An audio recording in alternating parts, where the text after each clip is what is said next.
Hey guys, Drew Kirby here with American Hard Enduro. We're back.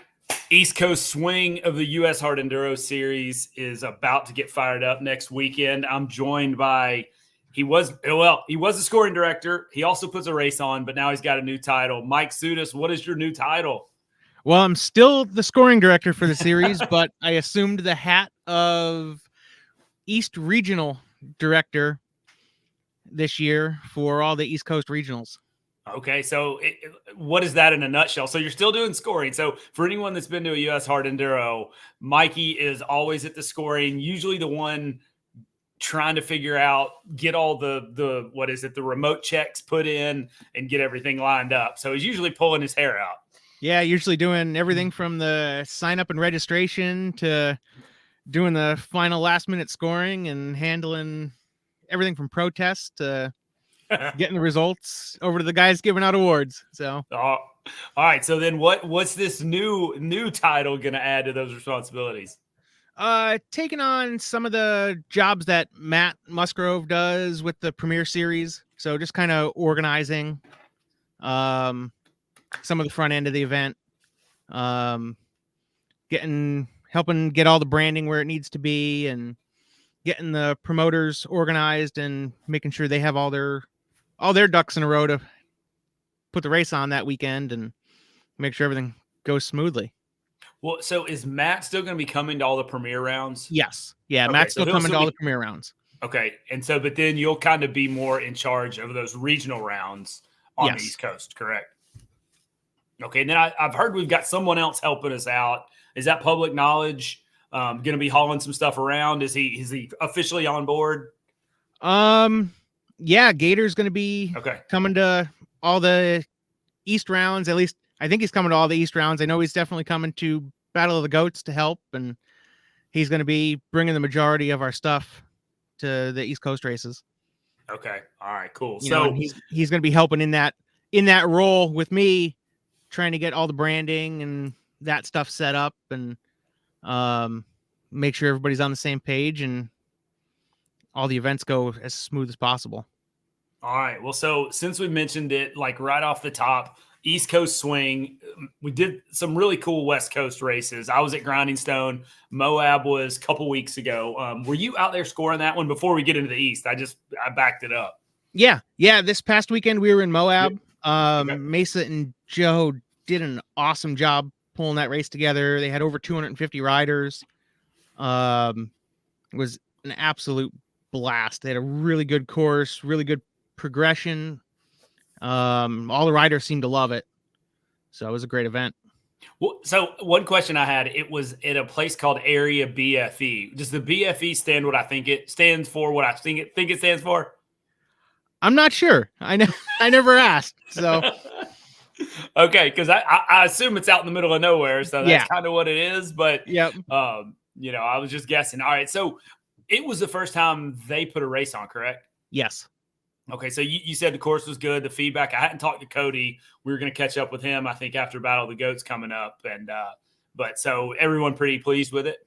Oh, yeah. Yeah, I don't think I heard a single complaint at the finish line when guys coming in. Everybody loved it. They were all smiles. Everybody said the course was great. They had Pro A, harder course, and then the amateurs had some easier splits. So it really spread guys out and gave everybody a good opportunity. All right. Well, so I was a little surprised at the results, just, watching it from out here.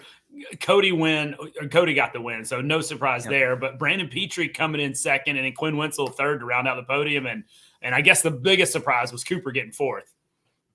Yeah. And I don't know what happened to Cooper, but I know Quinn and Brandon, they had great days. I mean, they were really pushing hard and really putting a lot of work in. Well, and that's what I talked to Josh Shecker. He called me when he was driving back to Idaho. And I said, man, I'm proud of Brandon at Grinding Stone. He was pushing throughout that whole main event. The whole 2 hours, it seemed like some of the guys were just head down surviving, and he looked like he was still charging. So I'm not surprised he's moving on up some. Yeah, absolutely. He's having a really good year. Yeah, he's got the body for it. He's got that tall, lanky, So, all right. So coming up, we've got one of my favorite races. I wasn't able to race it last year. Unfortunately, I can't race it again this year, but I'll be there. Battle of the Goats, Brushy Mountain Motorsports. What have you heard? I guess you're going to be there, obviously. Yeah, I'll be there. Race.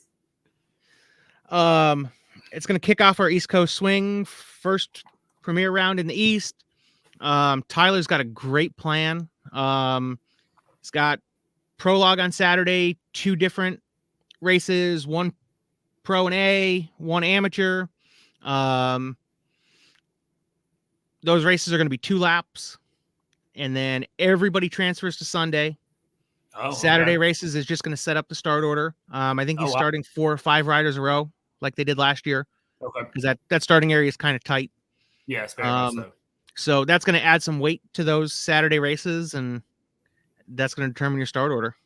Oh, well, that'll be cool. And so then by the way I understand it, that Pro A race, somebody couldn't come from the amateur or the BC race, have a really good run and move up through there since it's 2 different courses. Or is that correct? Because I remember we had some issues with that, I think, before. Some people were like, it was 2 totally different courses. And you can't intermingle them based on that. Yeah, and that's actually what we just did in Moab. So they're split. So all the pros and A's are the first block of start orders, and then all the amateurs are the second block. Okay. All right, cool. Well, that'll be good. And hopefully that'll thin out some of the traffic. I know, again, I didn't race it last year, but man, I heard some of the bottlenecks, even on the qualifier, were still pretty bad. Yeah, and I know Tyler's been working hard trying to open some lines up and alleviate some of those bottlenecks. Well, and that's what the terrain over there is awesome and unbelievable. But at some points, it's such a narrow valley. There's just one line, unfortunately. Yep. So, all right. So, and I'm glad you mentioned this before we hit record, because after Battle of the Goats, May 11th, first time. Wait, no, it's not the first time it's a regional, but it's moved way up in the year. The River Monsters Hard Enduro in Kairos is going to be May 11th. Yeah, we had a fall round there last year, and Jared really knocked it out of the park with that course, and the facility is amazing. Jared's got a really solid layout. They're going to do 2 laps. Oh, wow. The first lap is like 20 plus miles. Okay. And then second lap, I believe, is 16 or 18. But second lap is going to get significantly harder for the pros, and that's going to be pro and A only the second lap. Well, and so we did a SEER GPS race there, maybe 2021, I don't remember. And then the River Monsters course we did last fall was really similar. They'd added maybe 2 hill climbs to it. Actually, they'd added more than that, but it was pretty much the similar direction layout in that place. If it would have been wet, we would have made half a lap. So I think weather may play a big part, because that place, if you've never been there, Kairos sits up on top of this hill. You come in by the river, go way up on top of the hill, beautiful parking. It's almost as good as the Sugarloaf Locked and Loaded parking. Almost. Yeah. But it's beautiful. I think they've got some yurts. They've got full hookup campsites. So if you haven't been and you're on the East Coast, definitely go check that out. And I'm even more jealous I'm not going here, and they're going to up the ante a little bit, because they've got the potential to put in as hard of stuff as they want. Yeah, and that facility is awesome. Jared's been trying to capitalize on that after the fall race. He's been out there checking out new sections and trying to add in some more stuff for the second lap, and definitely try and step up that second lap from the fall race to really challenge those top guys, but still have a really great amateur experience with that first 20 plus mile lap. Yeah, because it's one of those places where it feels really big. Now, I don't know how big it actually is, but man, it feels like some of those places you're just way out there, and there's one you're looking down at the river and you take a wrong turn, it's a long way down. Yeah, some of those little canyons and valleys there are super steep. So, all right. So then after that is Memorial Day weekend. Is it the Keystone Challenge again this year? Yep. It's going to be the Keystone Challenge again this year. Okay. So we've already talked to Robert Moan, Tough Like RORR trail boss. So now we're here to talk about, we're taking off your race director score hat. Now we're going to the promoter hat. So yeah, I got to put my trail boss hat on for this one.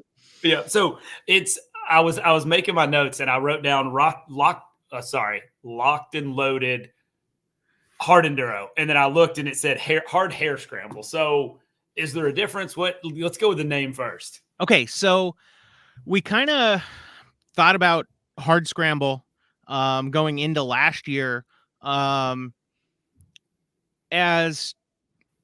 a way to better represent what the race is, especially in a one-day format.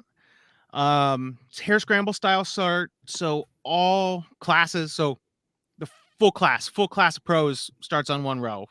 Full class A's will start on the next row, like a hair scramble. Okay. And then once you actually get out on the course off the start, it's going to progressively build intensity. So the first half of the first lap, totally rideable. Everything's doable for the amateurs. You get about 10 miles of progressively building tougher trail, but it's all rideable. It's all doable. Once you get past that halfway, then it really starts to build intensity. The race course gets a lot harder and just keeps getting harder almost to the end. Then you get some beautiful single track to ride back into the finish line. Well, what was crazy, so I raced there last year, and it was very similar to what you said. In like the first 5 to 10 miles, there were these baby head rocks everywhere. I'm like, if I have to ride this for 25 or 30 miles, well, first of all, I was thinking, I'm fine. This is not going to be hard. I'm doing great. Other than getting beat up from the baby heads. But then we got to one, golly, some of the downhills at that place scare me just because that loose rock gets up under you and it kind of rolls your rear end up and you've just got to let it go. Yeah. What's the first like really hard uphill? It's like Tomahawk or you get into Mossy Oaks retirement home, but you don't actually go into the full scope of Mossy Oaks. You kind of just skirt the outside of it because we didn't want to put that hard of an obstacle early. But as soon as you come around Mossy Oaks, there's a section called Transfer Ascent, which is this like long uphill with a bypass in the middle of it. Okay, it was after that, but I remember that coming in because we came in and Josh told us I think it was Josh or you told us on the starting line, the first big hill, if it's a bottleneck, there's a bailout halfway. Yep. So I remember that. Okay, so it's what I'm talking about is after that. Okay, so then you come across the top of the mountain is Stick Farm, then you drop back down. Was it after the Enduro Cross? The Enduro Cross is about halfway. Okay, so we were coming down, and I could see people going up right next to us, and it was Colton Weaver was off his bike puking, and we came all the way down Enduro Cross and then went back, and it took me forever to get to where he was. He was way ahead of me. Okay, so that section after the Enduro Cross, that's Stairway. That is the first really intense section. Okay, that was where it was because it was. I remember getting back because I was thinking, man, I was thinking I was just going to go down a little bit, U-turn and back to where he was, and we went. It was pretty cool to go all the way out, and there's a checkpoint right there at the Enduro Cross. Yep. And then to me, that's when it really got hard. There was a few hard spots. What was the one before that? There was one real hard spot before that where the first big bottleneck was. You kind of went up and around a tree and did a U-turn down and then back up. You guys just shared a video of Ryder and Cody coming through there. Okay, that was the beginning of Stairway. So that's like the first little chicane in Stairway. Okay, so I'm thinking is way after all that then. Okay, so then Stairway, you go first hard obstacle Stairway, you go all the way up almost to the top of the mountain, and you drop down Rattlesnake. Rattlesnake is the downhill in the middle. Yep. And then you hit a little bit of decent trail, and then you enter Tombstone. Tombstone is that last up all the way to the top of the mountain. So that's where I came down and saw Colton Weaver puking. And then it was pretty quick to get back to where, not pretty quick, and that was a long, and I remember, it wasn't horrible. Got up at, dinked and dunked. Sandra Gomez was there. I think she passed me there. And then we started coming back. Rider. Yeah, she was really good. Our bike kept overheating. She'd stop. We kept filling it up with water. Because there was another checkpoint after you came down and before you went up to Tombstone. Yes. So we got up Tombstone, and again, it was hard. Probably one of the harder spots for sure. For sure. After that, there was a horrible downhill though. Like you look down to the river. That's terminal descent. You get up on top of the mountain and it's just almost a cliff all the way down to the bottom in the interstate. Well, so there was some random guy like way up there and he was like, man, you're almost done. You're almost out of here. And I was thinking like, this is the last downhill. I'm done with this race. I was not done with the race. I mean, there was a lot more after that. Like that just kind of kicked me right in the gut. That leads you into the best part of the course. Well, and I was about to say, when you said some really good single track, it totally flips and you get down into that creek section with all the big, like, I remember ferns, but like beautiful. It almost looked kind of like here in Tennessee a little bit. Yeah. So, but like that was where that, like Tennessee-esque, that like trials training facility-esque, like hollow, and it's just ferns and moss-covered rocks, and it's always a few degrees cooler down there. It's always humid down there. The rocks start sweating in the summertime. It was when I got down in there. It was like luckily, I mean, we got incredibly lucky with the weather last year. Beautiful, like 70 degrees. Oh yeah, but it was super dry. And you even had some stuff in there at that last quarter of the race. Once you got down into there, that if it was wet, I was looking at some of that stuff. There was some real punchy, like 20, 30 feet up off a roadbed, and you had to do these pivot turns. And I'm like, man, if it's wet, that stuff was so loose, it wasn't ridden in real well. If it was wet, it would have been gnarly. Yeah, the first time I rode that section, it rained probably the 3 days before that. Oof. And there was a group of 4 of us trying to get up that, and we spent half the day trying to burn a line in to get up to that pivot turn, because it was so slimy. You'd get halfway up and you'd slide all the way back to the bottom. Yeah, and like I said, if memory serves me, it was right off a road, like a logging road, and you kind of went up exactly. left. You come down on an access road, and then you just make a hard left and up the hill.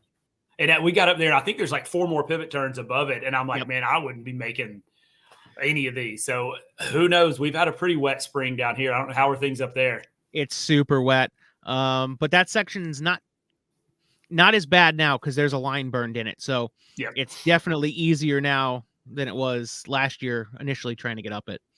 Well, okay, so we pretty much talked about the whole lap. Well, where I was going with that was the only water I think I saw the whole day. You got down into there, that beautiful creek. I think we crossed it twice, and actually we rode up part of it. There. So it was really, like you said, best part of the race course. I hope everyone gets there. Yeah, exactly, because it is the best part. And once you get up that, we call it Council Bluffs, which is those pivot turns up to the top. Once you get to the top, start dropping down, then you hit the creek. You drop into the creek at the mill. There was an old grain mill used to be in that part of the creek with the water wheel, and you drop in where the old mill was. You cross the creek, and now there's a new section added in there with like 3 small waterfalls. You have to go up, so that's going to be absolutely awesome. You get up that. You hit Green Acres, which is that like real loose rock with ferns. It's all moss. You get up that new section right after that called Screwy U. You actually drop all the way back down to the creek, hit the creek again, and go right back up with some really cool pivot turns and work your way back up to the top of that hollow. Well, and then I remember the final climb out. You were like, we were right on an access road, and we came, it was here. We came across it perpendicular and just had to blast up this hill. Yep. And that was once we got there. That's final ascent. That is the last hill climb of the lap. Once you get to the top of that, it's smooth sailing. You got about a mile and a half of like National Enduro single track to get you back to the finish line. Well, I came out, and then I came out in the field section, ducked in the woods, came back out in the field section, and I heard somebody, and I looked, and it was Colton Haker about to lap me. And I stuck my hand up, flipped him a bird, and I'm like, I don't think he can catch me in this stuff. Because, I mean, I used to do some National Enduros, and I gave it all I had to get to the finish line, and he didn't catch me. So we had a good laugh about that afterwards. That's awesome. Okay, so any changes to the race this year? So the biggest change is we're going to do 3 laps instead of 2. Okay, well, I only did 1. So you're going to get that first full lap, that first almost 17 miles. Okay. First lap. Second lap and third lap. Once you come through the finish line, you're going to dump back into the Enduro Cross section. Oh, so So you're you'll gonna miss that first. you're gonna That'd be miss that cool. first half. So Oh, that'd the be nice. lap 2 will start at the Endurocross right into Stairway, and then start all the hard stuff right over for lap 2 and 3.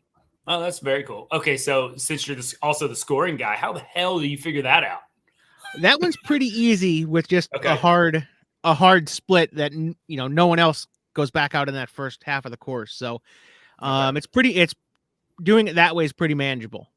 Okay. That's what in my head, I don't know how you've got it all built. So it's hard for me to fathom, but you've obviously done it enough because you guys have had some screwy stuff you've done. So, Yeah, there's been a couple races that have made me want to pull my hair out trying to make all the checkpoints and laps line up where they need to be, yeah. but we've been able to pull it off. Okay. Well, and one interesting thing, not to jump ahead, but we're going to jump ahead a little bit. We'll come back to laps 2 and 3. Is you're doing scoring at TKO this year? Yes. And I've heard what made me think about it was you were like, now they're asking, oh, can we do this? Oh, we could do that. So I know you've got your hands full with some stuff they're wanting to do. Yeah, I've had a couple really good conversations with Sean, and I'm really excited about it. I think TKO is going to be one of the best TKOs they've ever had. Yeah, I think so. Having you guys come on board and them kind of welcoming you guys with open arms, and it's just good everyone's working together. So yeah, exactly. And awesome. they've been great to deal with. Sean's been great. Eric's been great. I had a good chat with Eric this past weekend in Moab, and I'm excited. It's really going to bring more to the series, and it's such a special event. Yep. It's just it needs to be part of the series. Yeah. I mean, we don't need this. And I know this year there's still going to be the AMA Grand National Championship and then that US Hard Enduro Championship. So it's cool and we're going to be cool. Yeah. Yeah. It's definitely a step forward and really brings a lot to the series. And hopefully, the series brings just as much to them. And I think we will. We've been really trying to have a really dialed program. Yeah, no, absolutely. Okay, so back to your race. So if you make one lap, which again, all I did was one lap, I came in and got the checker flags. I wasn't upset about it after doing 2 days at RORR. So is there a time limit? I mean, because last year, like I said, I don't remember how long it took me to do that one lap, but y'all threw the flag and I was okay with it. Yeah, we're going to do the same thing. I'm figuring if weather conditions are like they were last year, going to 3 laps, it's going to add an extra half an hour to 45 minutes to the leaders' time. So I'm thinking the leaders are going to finish 3 laps between 3.5 and 4 hours. Okay. So we're going to throw a hard checkered on the leader. And then everyone that's still on course will have 6 hours to finish the lap they're on. Up to 6 hours. So okay. That sounds horrible, especially after doing RORR. I will say I quit RORR early because I knew I had to do your race the next day. So, but no, man, that's awesome. And it was, man, for the first time you guys did the Keystone Challenge, it couldn't have gone any better from an outsider. I don't know about behind the scenes, but behind the scenes, all the normal little headaches, but it's all stuff we expected, and it all came together great, and we were excited to try and do it again. So well, and I know there was a lot of people that said, "Yeah, it's a lot of racing. You're jamming a bunch into one weekend." But again, I wouldn't have come back for your race if it would have been 2 weeks later. So for me, I got to do both of them, and I'm glad I did. I mean, I was only sore for 3 or 4 days, so it'll be okay. I'll live. Yeah. So, all right, any changes? Because last year you guys did some cool stuff with the points that if you race both of them and you won them both, you got some extra points. Is that going to continue this year or anything like that going on? As of right now, there's no plan to do any bonus points, but we are doing Keystone Challenge overall awards again. So, top 3 overall get an award, top 3 amateurs, top 3, I think A's, they're going to get a crossover award. Not sure exactly how we're going to do that yet, but most likely it's going to be like a moto type scoring. Okay. To do a combined overall. Okay. Well, and last year there was talk of Let me see. How you finished RORR was how I was going to set the starting order for your race. But the way you described it earlier, it's just going to be a hair scramble start, line all the Hair pros scramble up start. and drop it. Okay. Yep. So hence the hard hair scramble, right? Yeah, exactly. Hard scramble. All right. All right. So 3 laps. Any new sections? You mentioned one, Screw You, that was after one of the up downs. Anything else out there to be looking for? So we got Screw You is going to be added after Green Acres. Okay. There is that new little waterfall section at the mill. That's just expanding on that section. There is a new section right after Plinko. So you go up Green Acres, drop down Screw You, go back up to the top, ride a little bit of enduro trail across the top, and then drop down Plinko. Plinko was the last nasty downhill last year. It was kind of through some dead pine trees. It was a big, long downhill. Yep, I remember that. Yep. A lot of fresh. It was very fresh. So you're going to drop all the way to the bottom of the creek, and then big change here for this year is we're actually going to have an over-under. So there's going to be a bridge at the bottom. You'll go over the bridge, cross the creek, cross the road, and then once you cross that haul road, there's a little section that we put in last year that we were calling throat punch, because after Tristan walked the course, he said it wasn't hard enough down there and he wanted another section. So we added in this little thing called throat punch. And actually, I think that's where Rob Moan was standing, giving away all your food. Yeah, I was gonna say, because Jarrett, his son there, he might have been a little intoxicated, and he'd gotten my chicken and my watermelon and his Topo Chicos. He was giving everything away up there. So okay, that's throat punch. I couldn't tell if that was Mossy Rocks you were talking about, but that I know Mossy Rocks is right out of that creek, that real hard chute. Yes. Okay. That's Green Acres. Is that that mossy section with all the ferns? Okay, so throat punch. That was a little add-on. Perfect. Yeah, it was very fresh when we got there. Yeah, so I actually expanded on throat punch. You actually go about another 100 yards up that shelf and then cut across and drop back down alongside it.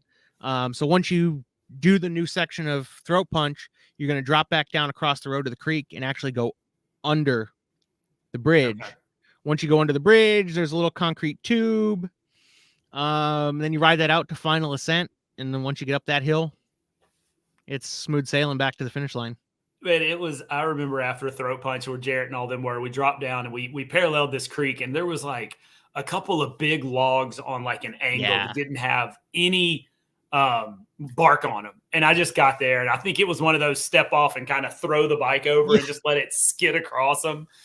Oh, but right when you said that, I was like, oh, it's all coming back. Yeah, you got that nice like off camber rock shelf with the logs at weird angles across it. Yep. That was, and it was just one more thing of just like, oh, I thought I'm done. So, all right, well, Mikey, what else you want to talk about? So the new roll's kicking off here, I guess next weekend. We're recording this on Friday the 19th, so we've got actually a week from today we'll be together in North Carolina. Yep, yeah, and I'm excited for goats. It's going to be a really great event this year, and hopefully kick off a really strong East Coast season. We got goats followed up by River Monster, then the Keystone Challenge, which is stuff like RORR and Locked and Load It. Then we shoot back to the West Coast for Donner. Yep. And then we're going to wrap up the Premier Series at TKO in August. And then we'll kick off the second half of the East Regional Series. Because you guys updated it, like the schedule I've got, and I was about to look at it. It's got some TBDs in there. Yeah, so the updated schedule is Quinn Rensel's race. Lightning Strikes September 14th and 15th in Ohio. Okay. Buffalo Riders Extreme, that's just an exhibition this year, but that's September 29th. Okay, that's JoJo's race, wasn't it? That's JoJo's race, yep. Okay. That's another amazing property. Really great course. His fall round, the course property was absolutely spectacular. It's like 14 hours for me. I need to bite the bullet and just go do it. Yeah, it was a solid 19-hour drive for me. So you win. It was rough. Yeah. But it was well worth it. That place was awesome. And then we have Mad Moose back on the schedule this year. Yeah, I saw that. October 12th. Jarrett and Mona and I were talking about that, and he said he's going. And I looked, and it's my kids' fall break, and we always go to the beach in Florida, and it's already booked. And I was like, no, can we go north? Yeah, don't forget the beach. Just bring them all to Michigan. Yeah, let's take them all. It's beautiful in the fall, right? Yeah, exactly. Oh, okay. Sorry. So I keep interrupting. No, you're good. And then we wrap up the fall series in Ohio at Fallen Timbers on October 27th. So it's really an awesome East Coast schedule this year. Yeah, we've got a big schedule. So super glad we've got more races, and I think it's going to be good. And the other thing I'm excited about is we've got some parity at the top after 2 years of Tristan winning everything. Now Cody's kind of putting his foot down and saying, "Hey, we're gonna make a championship out of it." Yeah, Cody's really riding well this year, and had one little beat down in Hawaii, but he's been really pushing hard, and he looks great on the bike, and it seems to all be clicking for him. Well, and we've said it on here before. We kind of struck a deal with him for him to come on after the races and talk about him. And after Hawaii, we were like, I'm not calling Cody. I don't want to talk to him about that. I'm still dying to go. I saw a lot of his helmet cam video when we were in Hawaii and didn't get to watch the whole thing, but I'm like itching now to get on his training platform and watch the whole thing because it's probably epic. Well, it was funny because he was sending us clips of it, of just like he wanted to get his hands on it just because he's like, man, I looked like, a beginner out there. And he said it was hilarious looking at some of the stuff. So he good for him to be humble enough to put it out there that, man, he just got his kicked. Yeah. So, but all right. Well, Mikey, I'm excited. I actually have got the camper here at the house. We're getting it ready. I'm not racing, but I think my son and I and Jared are coming over, like I said, next Friday. And so unless you got anything else, I think that's it. A couple things to touch on for Keystone. Pre-entry's open for both events. We are allowing camping at the Sugarloaf property during the week. So if guys want to come out early, camp in Sugarloaf and run their pickup truck or van, whatever, over to RORR. I highly recommend that. 15, 20 minutes away. Yeah. We got a beautiful level grass field to park in. I think there's some full hookup spots still available. Okay. If you check out our Instagram, the link's on there to get with the landowner if you want a full hookup. He's got a couple left. And then dry camping, there's more than enough to. Yeah. No, it's a phenomenal property. Hey, the other question, someone texted me earlier about Battle of the Goats sign up. Do they have to pre-register or can they sign up at the race?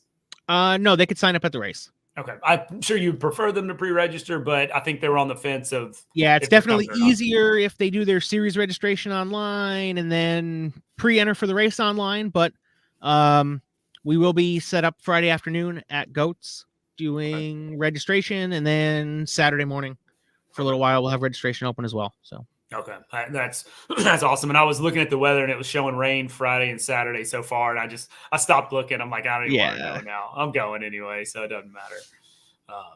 So cool. Yeah, the Keystone Challenge, and like you said, parking at RORR is pretty nasty. So I didn't realize you guys were only 15, 20 minutes away. That's awesome.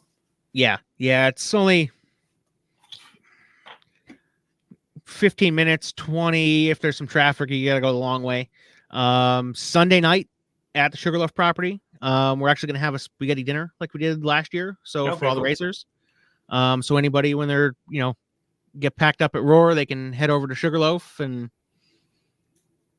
get some pasta on us and get some rest. So chocolate milk, one of the things y'all are giving away, or one of the awards thing, was chocolate milk from the dairy farm down the road? Yeah, I heard the ice cream Milk House Creamery. Yeah, which is right down the road. I think we're going to do that again this year. We're going to get gonna get milk for the podium. Everybody seemed to love that. So I drank that entire thing and I had a stomachache. Shocker, right? Like I was just yeah, sitting there running my mouth. You weren't and the only it. one. Yeah, you know, everybody they just popped those quarts of milk open and just chugged them. It was ice cold. It was so good after that. But yeah, I need to get some ice cream. Since I'm not racing this year, I've got an excuse. I can go eat the ice cream. All right, Mikey. Well, man, hey, thanks for your time. Congratulations on the new role. I hope you're still enjoying it come the end of the year. Oh yeah, I think so. All right, guys. Well, hey, hopefully we'll see everyone at Battle of the Goats next weekend. And if not, thanks for listening. We appreciate it.